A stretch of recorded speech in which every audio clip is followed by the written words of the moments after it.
Gente, a proposta aqui é tentar ajudar vocês a entender um pouco, né, o que é cada exame, tá? O que, na verdade, é como a gente vai interpretar em si o que é aquela máquina que traz, o que envolve um hemograma, né? Então hoje o que acontece? A gente divide o hemograma em três partes. A gente vai conversar aqui primeiro com a parte de eritrograma, depois a parte de leucograma. A de plaqueta fica para um outro momento, que é uma coisa mais complexa, mas é uma coisa bem rápida mesmo, bem didática para vocês, né, tirar, assim, tentarem procurar mais coisas. Isso aqui é uma aula de horas e horas e horas, mas é para vocês começarem a entender o leque de opções que isso traz para a gente, tá? O eritrograma, ele é dividido nessas partes, né? Então, o que ele tem que ter? Ele tem que ter o número de hemácias, o número de hematócito, ele tem que ter os índices hematimétricos, VCM, HCM, CHCM. Esses são índices calculados, né? Então, se você tiver os três primeiros, você consegue calcular. Ele tem que ter o número de hemácias nucleadas. Isso, infelizmente, tá? Os equipamentos, é legal a gente comentar sobre isso, porque os equipamentos não conseguem contar esses números de hemácias nucleadas. Isso é importante para vocês entenderem algumas doenças em si. O que vai acontecer? Os equipamentos vão contar esses eritrócitos, né, os metabolitos, como eles são nucleados, eles vão contar como leucócitos. Tá? Então a gente tem que fazer, né, que a gente vai falar de leucócito corrigido, tem que fazer às vezes essa diferenciação. Quando é que vocês têm que ficar mais espertos, né? Com relação ao que aumenta muito o número de eritroblastos, que tem que fazer essa correção. Ele é feito a partir de 5%, então quando achar mais de 5% eu tenho que fazer essa correção. E normalmente a gente tem um número bem complicado deles quando o animal tem uma suspeita de anemia hemolítica. Então, às vezes, vocês vão pegar, às vezes, um animal, vai ver que está por leucócito 20 mil, 40 mil, 60 mil, às vezes até 80 mil. Se você não corrigir, ele tiver lá 40, 30% de eritroblastos, você vai achar que ele está com uma leucocitose e, na verdade, é um processo anêmico causando essa leucocitose. A gente tem a contagem de reticulócitos, né, que tem que ser feito, né, a gente vai comentar um pouco sobre isso, né, tanto relativos quanto absolutos, e temos esses dados que só os equipamentos produzem, né, que é o RDW, o RET-HE e o IRF, que a gente não usa muito na veterinária, mas é legal a gente começar a ouvir que usam bastante esse dado na humana. Se você for pedir reticulócito na humana, se tem se usado muito. Agora na veterinária a gente está aprendendo ainda sobre esses fatores.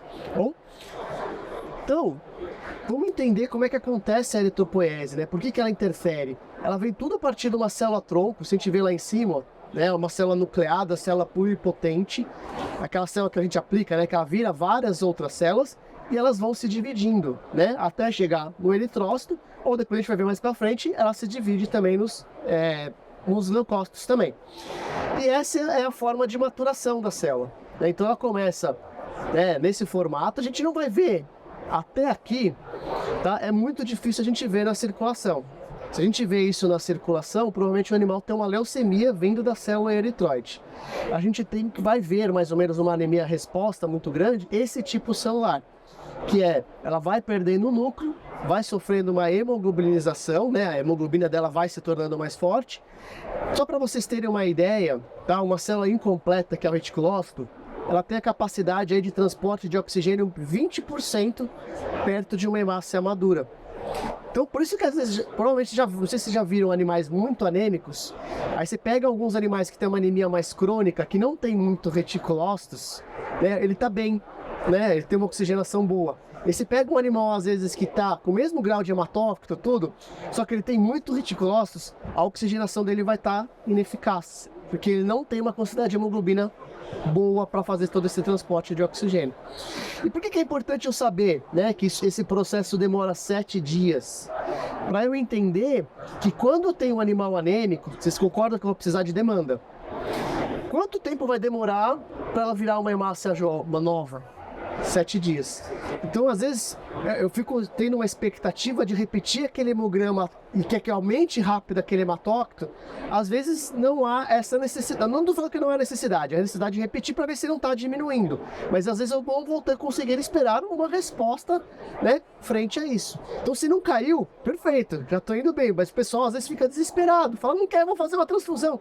Espera, às vezes, 3, 4, 5 dias para que aconteça todo esse processo, tá? E quando a gente pega um tipo patológico, a gente tem duas grandes divisões. Ou a gente tem a diminuição, tá? Do número de hemácias, ou um aumento. Quando a gente chega na anemia, vocês vão sair daqui, não podem falar, vocês nunca mais vão escrever na ficha de vocês animal anêmico. Existe uma classificação para isso, que você muda completamente o seu leque diagnóstico. Né? Então, para o cão, a partir de 41 e para o gato abaixo de 31, a gente considera ele anêmico. Tá, anêmico do quê? Vocês vão classificar sempre pelo índice, pelo grau e se há regeneração ou não. Como é que é feita a classificação pelo índice? Vai ser pelo número de VCM, certo? Então você vai ver se a hemácia está macrocítica, normocítica ou microcítica. VCM alto, macrocítica. Normocítica está dentro do valor de VCM e microcítica se tiver menor do valor de VCM. Agora, se o HCM e o CHCM estiver baixo, você vai chamar de hipocrômico ou normocrômico. Não existe CHCM alto, porque você não tem como ter mais hemoglobina do que a hemácia comporta. Se eu tiver um aumento de CHCM, muito provavelmente essa amostra está hemolizada. A hemoglobina saiu da hemácia e foi para o meio externo. E aí, o que o equipamento me traz de diferença, né? Porque aquilo lá, por contagem manual, você faz. Mas o equipamento, ele consegue hoje te dizer o RDW. Né? O que é o RDW? Ele vai te dizer que existem hemácias de tamanho diferente. O que acontece? Se você tem, às vezes, uma anemia muito responsiva com animal sangramento, eu vou ter tanto hemácias macrocíticas quanto hemácias microcíticas. Vocês concordam que a média dela vai dar normal? Então você às vezes vai classificar ela como normocítica, mas não. Às vezes ela tem um grau de anisocitose muito grande. Um exemplo clássico, eu tenho muito reticulócito, às vezes o VCM fica normal e eu tenho resposta. Né? Porque se a gente pegar lá os guidelines, vai falar macrocítica resposta. Eu posso ter animal com normocítica com resposta? Posso. Tá? E normalmente, né, a gente tende a aprender que hipocrômica é deficiência de ferro. Só que lembra que eu comentei com vocês que o reticulócito ele tem menos ferro? Então, se eu tenho menos ferro, eu tenho uma anemia hipocrômica. E às vezes esse animal não precisa de reposição de ferro. E a gente faz a reposição de ferro de uma forma não necessária, né? Qual é esse caso? Anemia hemolítica, porque você não tem perda de ferro. Você tem perda de hemácias, né? Se você começa a dar ferro a mais do que precisa, você começa a sobrecarregar fígado, rim, várias outras coisas que vão acabar ocasionando problemas futuros para aquele paciente. A anisocitose, então, ele vai te dizer isso. Ele pega um quadrinho, então quanto mais disperso o gráfico, né, que você tiver lá, ele vai te falar que existem hemácias de tamanhos diferentes. Ela pode ser hemácias pequenas, ou ela pode ser hemácias grandes. Tá? Ela só te diz que existem populações de tamanhos diferentes. Qual é o grande problema do RDW? É agregado plaquetário. Que o gráfico de eritrócitos ele é muito próximo do de plaquetas. Então pensa que tem um monte de agregadinho plaquetário, ele vai contar como eritrócito. Tá? Ele vai mudar a minha contagem total? Não, por quê? Porque o meu eritrócito está na ordem de milhões. Eu tenho milhões de hemácias. Plaquetas eu tenho na ordem de 1000. Então eu vou ter, no lugar de eu contar, por exemplo, os 10 plaquetas, eu vou contar uma hemácia. Isso vai mudar 0,0001 do meu resultado. Só que eu vou deixar de contar 10 plaquetas. Né? Então ele vai diminuir o meu resultado de plaqueta e vai aumentar no RDW. Né? Então é mais um indicativo, né? Além do gráfico de plaqueta, ver se teve um problema na amostra. Opa! Eu tenho muita deixa eu passar por. E aí o outro é o grau, né? Então vocês vão classificar se ela é discreta, moderada ou severa, que em cima de cada uma dessas você vai ter que tomar uma atitude clínica diferente, tá? Então existem valores de referências para cães e para gatos. Eu vejo muita gente confundindo isso, né? Principalmente na parte de gato, né? Porque o gato às vezes está com 18 de hematócrito, as pessoas falam anemia severa, não, tá? Às vezes você vai pensar em fazer uma transfusão ou algo do gênero, com o hematócrito muito mais baixo, ou deixar de fazer uma anestesia, né? Por conta disso, tá? Então tem que ir mais para baixo. E o outro é grau de regeneração, né? Que é a contagem de reticulócitos. Então, ou a contagem de metarrobristos. Infelizmente, isso é só na lâmina, tá? A gente não tem como. Tem equipamentos hoje que contam, né, o reticulócito de uma forma muito eficaz. Tem hoje na automação né, esses equipamentos que fazem o RET-HE, já ouviram falar em RET-HE? Alguém já ouviu falar sobre isso? O RET-HE, ele consegue ver a quantidade de ferro que tem dentro da hemácia. Então, o que ele vai te dizer?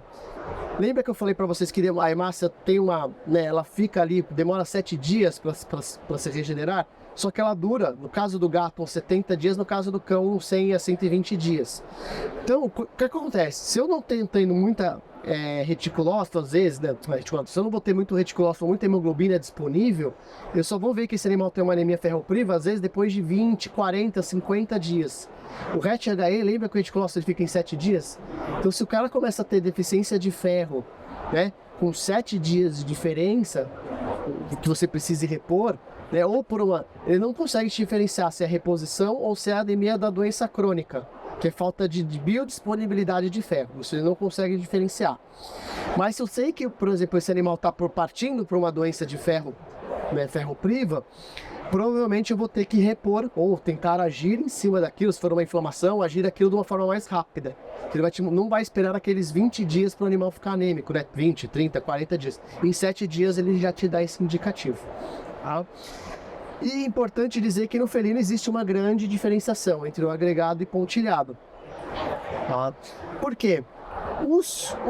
A gente considera a regeneração dos agregados, porque o agregado ele demora mais ou menos esses 7 dias. O pontilhado ele pode ficar na circulação, no caso do felino, tá? Até 20 dias. Então, se eu tenho reticulócitos pontilhados ali no felino, eu não sei se aconteceu agora, essa resposta, ou há 20 dias atrás. Então, não é uma resposta, às vezes, eficaz. Então, por isso que eu tenho que sempre confiar no agregado, que é a resposta do momento. Então, vamos relembrar. Vocês vão ter que classificar se ele é um animal macrocítico, normocítico ou hipocrômico. Vão ter que classificar se é leve, moderada e se tem regeneração ou não. Se vocês conseguirem classificar isso, existem vários... Podem digitar isso no Google ou vários livros que vai falar, gente, é tal classificação? Pensa nisso, aquilo. É tal classificação? Vocês vão ver que vai aumentar o seu leque, vocês vão conseguir diagnosticar muito melhor e trazer soluções terapêuticas muito melhor para o paciente de vocês. E o aumento, né, do hematócrito, que é a eritrocitose, ela pode ser relativa, ou seja, a gente tem uma quantidade de hemácias e uma quantidade de plasma, concordam? Se eu tiver menos plasma, porque o animal está desidratado, vai aumentar esse número de eritrócitos. Então o hematócrito às vezes está alto. Pode ser um animal anêmico que está desidratado e está lá em cima? Pode. Então vocês vão ter que ver clinicamente se esse paciente está desidratado. Ou uma outra forma é a proteína plasmática, né? Então se a proteína plasmática ou total tiver aumentada, provavelmente esse paciente está desidratado. E as formas secundárias, né? Ela pode vir tanto primariamente por conta de produção de eritropoetina. Eu tenho um tumor lá na parte renal, ou algo que vai estar produzindo eritropoetina, ou eu posso ter também uma parte secundária. O que é essa parte secundária? Se lembra dos baroreceptores que ficam lá, né, perto das células justaglomerulares? Ele vai chegar e vai falar assim, olha gente, está passando menos oxigênio aqui, eu preciso produzir mais. Então que situações são essas? Animal com deficiência de oxigenação, então animal com pneumonia, tá? Animal com doença cardíaca, vocês concordam que vai passar menos sangue, vai demorar mais, então ele vai produzir mais, tá? Então ele pode ser secundário a essa informação. Animais às vezes com corticoide, né? É uma outra ação, mas que tem hiperadreno ou tem uso de corticoide também pode produzir mais células jovens. E tem a primária, que é realmente um tumor, né? É uma leucemia ali causando ou nas células eritroides ou um aumento dessa produção. É muito difícil diagnosticar isso aqui. Para você chegar nesse diagnóstico, você tem que eliminar todas as outras causas. Okay? Outra forma de classificação que pode ajudar vocês, aqui é só na lâmina, né, que são as poiquilocitoses. Então vai vir lá, por exemplo, não é pra vocês decorarem, nem vou ficar falando, tá, mas tipo equinócitos, pode ser porque essa amostra ficou mais tempo na DTA, né, pode ser porque o animal teve um envenenamento por cobra, né? Os que são mais interessantes, o que mais aparece na nossa rotina que a gente tem que ficar esperto, são os corpúsculos de Reis ou excentrócitos, principalmente em felinos, são lesões oxidativas ou por medicamentos, tá? E às vezes a anemia vem por conta disso. A própria anemia hemolítica, né? A presença de esferócitos, isso acontece. E a presença de codócitos, né? Ele vai pensar, né? Você vai pensar em alguma deficiência hepática. Então você vê a presença de codócitos, vamos pesquisar lá o fígado, ver se esse cachorro está com uma lipidose hepática. E os acantócitos e os esquizócitos sempre estão relacionados à ruptura celular. Então é coagulação intravascular disseminada, né? É um tumor vascular ou algo do gênero.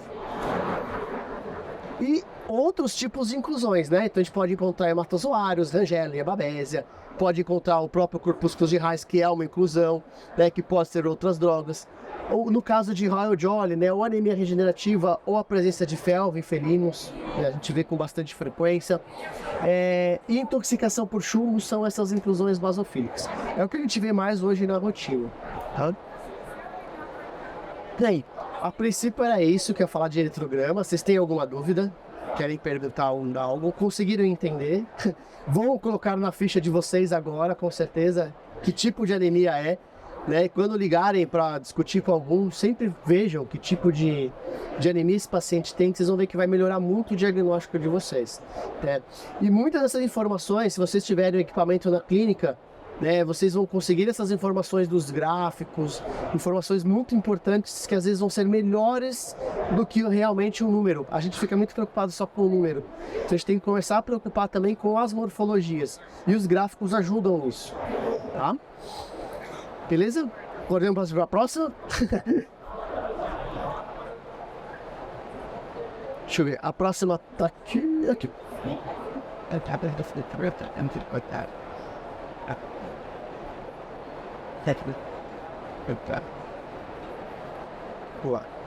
E o leucograma, tá? Ele segue na mesma linhagem, né? Ele vai fazer o número de leucócitos totais. Lembra dos leucócitos corrigidos que eu comentei com vocês? Então, se tiver eritroblastos, a partir de 5 eu sou obrigado a corrigir. Vão ter as mesmas coisas, morfologias, né? Inclusões. E a gente tem que saber dos leucócitos absolutos e relativos. O que é isso? Tá? A gente não consegue contar os leucócitos. Sim, contar um por um, né? Conto 1, 2, 3. Eu conto uma porcentagem, certo? Então eu vou contar 100 células. Em cima dessas 100 células eu vejo o número total e faço uma regrinha de 3 que vai me dar os números absolutos.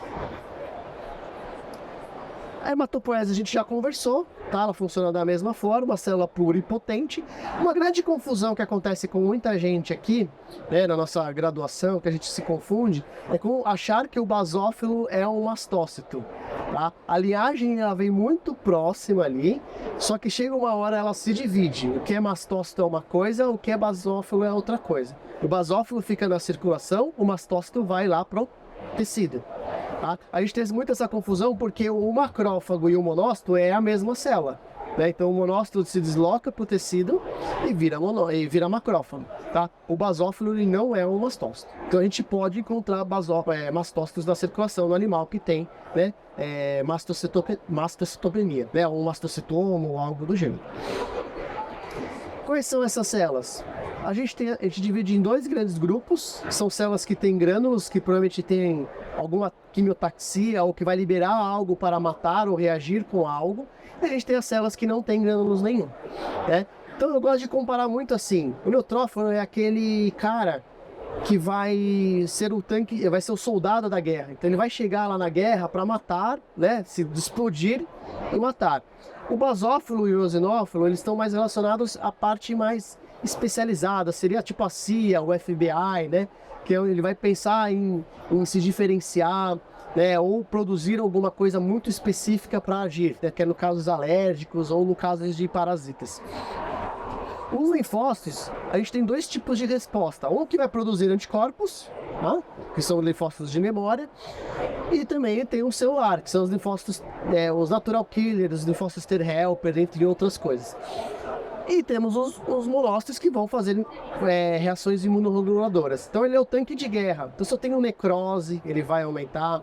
Se eu tenho um hematozoário grande, no caso de leishmania, erlíquia, ele vai aumentar. Tá? Então eu tive ele muito em gastroenterite, entre outras, uma reação muito piogranulomatosa. Se eu tenho um abscesso, né? Se eu tenho pneumonia, então ele tende a aumentar nessas reações.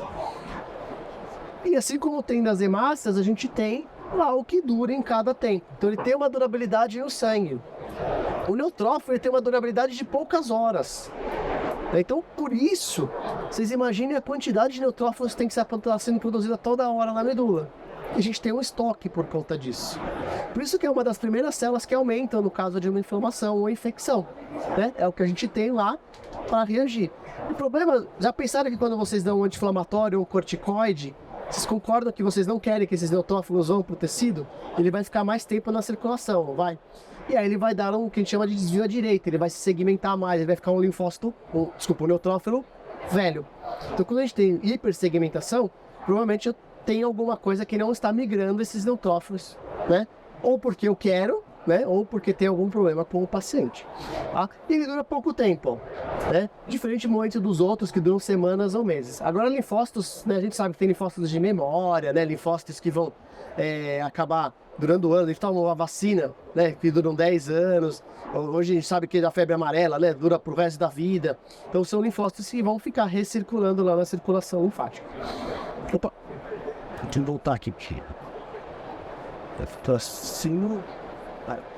O que é importante a gente entender, né, que muitas vezes tanto a gente do laboratório quanto pessoas da clínica não entendem, é que vamos ter processos inflamatórios às vezes que não vão aumentar os leucócitos. Já peguei animal com mucometra, né, às vezes até início de piometra, que o leucócito não aumenta. Lembra que essa recirculação é em poucas horas? Às vezes vai repetir o hemograma depois de 10 horas, vai dar um hemograma totalmente diferente. Tá? Então a gente tem que ter esse tipo de noção, que o hemograma é daquele exato momento. Tá? Animal com pneumonia, você pega o raio-x às vezes, né? Tá horrível. E aí você vê o hemograma tá absolutamente normal. Isso pode acontecer. A gente só consegue, né, definir alguma patologia se ele tá normal. Que daí a gente tenta, né, em cima deles vincular isso. Mas não quer dizer que um leucograma normal, quer dizer que aquele paciente não esteja doente. Às vezes ele tenha uma manifestação clínica ou algo do gênero, né, que a gente consegue detectar em cima disso. Vocês já ouviram falar do hemograma de estresse, provavelmente, né? O que acontece? O gato, vamos pensar assim, existem dois tipos de circulação. A gente tem a circulação, né, que a gente chama de pool marginal e o pool circulatório. Quando a gente coleta o sangue, a gente está pegando sempre o pool circulatório. Esse pool marginal, pensa que é o seguinte, lembra? A todo momento eu estou migrando neutrófilos ali para a circulação, para o meu tecido. Eles ficam rolando ali perto dos vasos, né, para cair para o tecido. Esses leucócitos, né, eles não são contados. Só que o que acontece? O gato, ele tem essa proporção de 3:1. Então, para cada um leucócito que eu tenho aqui na circulação, eu tenho 3 aqui no pulmão marginal. E numa condição de estresse, de epinefrina, sabe aquele estresse de ataque e fuga? Tá? Não estou falando do estresse crônico. Estresse de ataque e fuga. O gato se estressou durante a coleta, ele pega todos esses leucócitos e joga na circulação. E aí é aquela situação que dá o leucócito com uma baita neutrofilia. E quando dá essa neutrofilia, a gente confunde com o hemograma de estresse crônico. Tá? Como eu consigo diferenciar isso? Vocês concordam que aqui eu vou jogar tudo que eu tenho de leucócitos? Então eu vou jogar número de neutrófilos e número de linfócitos. Então se eu tiver o número de linfócitos normais ou aumentados, muito provavelmente foi aquele estresse momentâneo. E se eu repetir, né, esse hemograma, provavelmente em alguns minutos ou horas, né, 30 minutos ou 40 minutos que ele já se acalmou, ele vai dar um hemograma normal. Tá? Diferentemente daqui, que aqui a gente tem linfopenia. Então quando tem linfopenia, é inflamatório ou infeccioso. Você pode afirmar isso. Ok?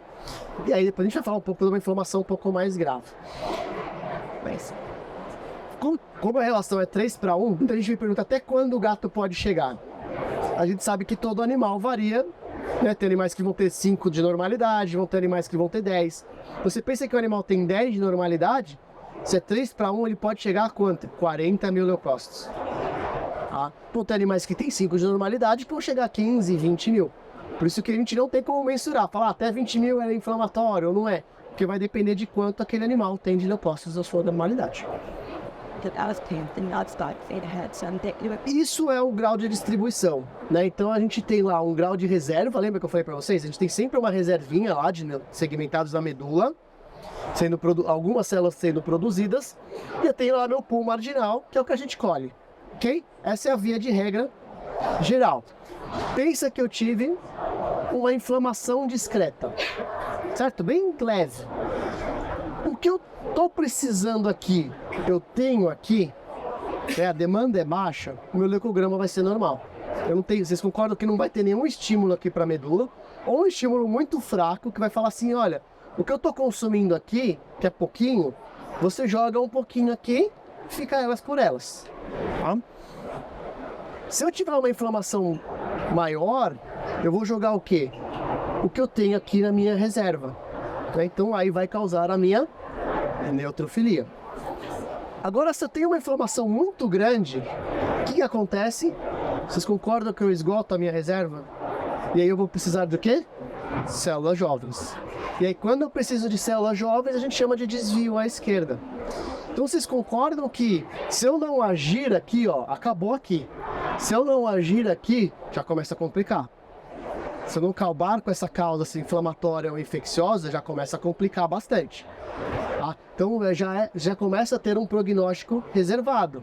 Qual é a consequência disso? O animal pode entrar em sepse, tá? Se for um processo infeccioso, ele pode entrar em sepse. Né? E tem vários sistemas de defesa dele que não estão atuantes de uma forma correta. Bom? E quando a gente fala, vou falar mais pra frente isso. E quando a gente fala de toxicidade de neutrófilos, né? O que é isso? Muita gente fala, nossa, é um neutrófilo tóxico, né? Ele se intoxicou com alguma coisa. Não, tá? Vocês concordam que existe um grau de maturação? Lembra, ele vai se segmentando, né? E aí uma hora ele vai arrumando a casa, né? Aqueles grânulos vão sendo produzidos. O que é a toxicidade, né? Para esse, sei lá, dole, corpúsculo, é o corante entrando nos buracos da onde ele não conseguiu. Então, por exemplo, ele não conseguiu ali se maturar direito aquela granulação, então é o corante entrando ali. O que ele é? Ele é uma célula jovem, tá? Então ele não foi uma célula madura, mas ele está entre o bastonete e o neutrófilo maduro. Então ele está te indicando o quê? Olha, se você não agir rápido, eu vou ter que começar a usar meus bastonetes. E isso é ruim, né? Então por isso que é importante essa informação. E quanto mais, né? Quanto mais espumoso e mais basofílico ele fica, né? Mais grave ele é. Tá? Mais tóxico, menos maturado ele é. E a gente também, como o patologista gosta de classificar as coisas, né? A gente também classifica os neutrófilos também. Então a inflamação com desvio à esquerda são as células jovens, que vocês vão classificar como regenerativo ou degenerativo. Como é que eu classifico isso? Se eu tenho mais células maduras, em números maiores que as jovens, é regenerativo. Vocês concordam se eu começar a ter mais células jovens do que célula madura, vocês concordam que vai começar a piorar, né? Que eu estou indo para um lado do mal, né? E quando for assim, vocês têm que somar, tá? Tipo assim, aqui eu tenho 30, aí aqui eu tenho 30, aqui eu tenho 20, 30, 20, 25, aqui já tem 50 de metamelócitos e bastonetes. Então já é um grau de não regeneração. Então eu já parto para degenerativo. Outra situação, se eu tenho desvio à esquerda, né? Se eu tenho células jovens e meu leucócito está normal, também é preocupante. Vocês concordam que também está se esgotando a minha reserva? Tinha um monte, está se esgotando. Assim como a leucopenia. Tá? Então, se eu tiver leucopenia, número baixo de leucócitos com células jovens, é mais preocupante ainda. Né? Quanto mais grave, pior o prognóstico desse paciente, ou às vezes mais tempo ele vai ter que ficar numa internação. Outras alterações que a gente pode encontrar, né? Linfócitos reativos, monócitos reativos. Linfócitos reativos, grande parte das vezes estão relacionados a doenças virais, muitas vezes.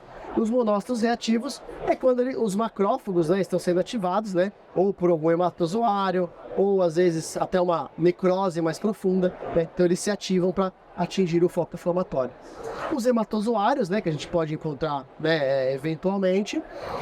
Corpúsculos de lentes, né, que é um corpúsculo, não sei se vocês já ouviram falar, mas é um corpúsculo que está relacionado a patognomônico, né, de sinomose. Então quando a gente encontra corpúsculo, ele pode ser encontrado em hemácias também, mas ele é mais visual, né, em neutrófilos ou em linfócitos. A gente pode ter fagocitose de hemácias. No caso de um anemia hemolítica, eu posso encontrar um macrófago lá fagocitando a hemácia.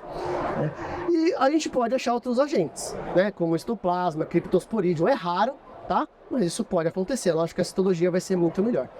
E as leucemias que são difíceis, às vezes, de serem classificadas. Então, eu posso encontrar linfócitos ali, né? No caso de leucemia linfóide, ou no caso de linfócito, um linfócito meio atípico, né? Em cima disso.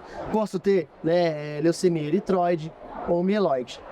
A grande diferença aqui da leucemia linfóide e mieloide, a gente fala que é a sobrevida do paciente. Tá? Normalmente quem tem a leucemia mieloide, a sobrevida é muito curta, de poucos meses aí. Porque a gente não tem um tratamento eficaz ainda na veterinária. Pode ser que surjam, né? Mas a leucemia linfóide a gente consegue, pacientes que conseguem uma cura, né? Ou uma recidiva um pouco mais alta e consegue ter sobrevida aí de 4, 5 até 6 anos de vida. Alguma dúvida, gente? Querem perguntar alguma coisa? Vocês estão vendo que vocês estão com a carinha assustadas, assim, foi muita informação. Obrigado aí, queria agradecer. Ó, a gente vai, que se alguém é da patologia, eu nem perguntei de onde vocês são clínicas, patologias ou estudantes, mas vai ter um congresso lá em Niterói, quem quiser, né, gosta da área, vai ser um congresso voltado para a nossa área. Faço o convite para vocês.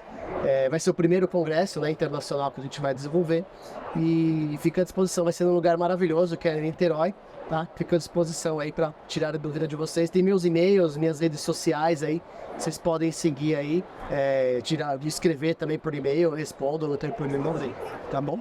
Obrigado aí.